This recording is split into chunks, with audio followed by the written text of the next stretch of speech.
If you think ancient Egypt built the pyramids just because a few narcissistic pharaohs wanted giant stone headstones, you are falling for one of the oldest historical illusions in the book. Step 1, dig a hole. Step 2, put a body inside. Step 3, go home. That is how you build a grave. But human psychology and absolute state control are never that straightforward. When the Old Kingdom of Egypt began stacking millions of tons of limestone into the sky, they weren't building tombs at all. They were building the ultimate psychological anchor for an entire society. To understand why ancient Egypt spent generations moving mountains of stone, we have to look at a psychological phenomenon called collective identity reinforcement. The early pharaohs didn't rule by pure military force. They ruled by managing a concept called ma'at, which translates roughly to cosmic order, balance, and truth. To the ancient Egyptian mind, the universe was constantly trying to slide back into absolute chaotic darkness. If the Nile didn't flood, the society starved. If the sun didn't rise, the world ended.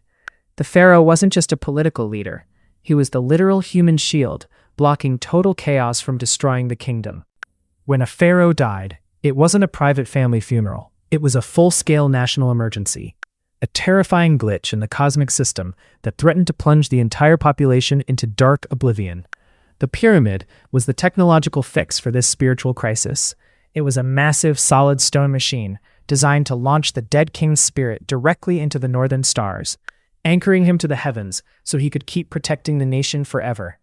It was an insurance policy for the sun to rise tomorrow. Because of this collective belief, the construction of the pyramids wasn't actually driven by millions of miserable slaves being whipped under a burning sun. That is a Hollywood myth built on a misunderstanding of social proof. Historical data proves the pyramids were constructed by a massive, highly organized workforce of free citizens, paid in bread, beer, and tax breaks during the months when the Nile flooded agricultural fields and left the entire population with absolutely nothing to do. And that is exactly where the sociological genius of the pyramid project takes hold. When an empire outgrows its primitive roots, individuals lose their sense of connection to the state. If thousands of citizens sit idle for months, they start to drift listlessly into antisocial behavior, crime, or political rebellion. By pulling tens of thousands of workers from different villages across Egypt and uniting them under one single hyper-intense project, the state created the ultimate machine for national unity. Workers weren't just lifting limestone blocks. They were manufacturing a shared identity. They carved their team names into the stones, things like Friends of Khufu, because everyone saw everyone else sweating for the same cosmic goal. The collective conclusion was absolute. Our society matters.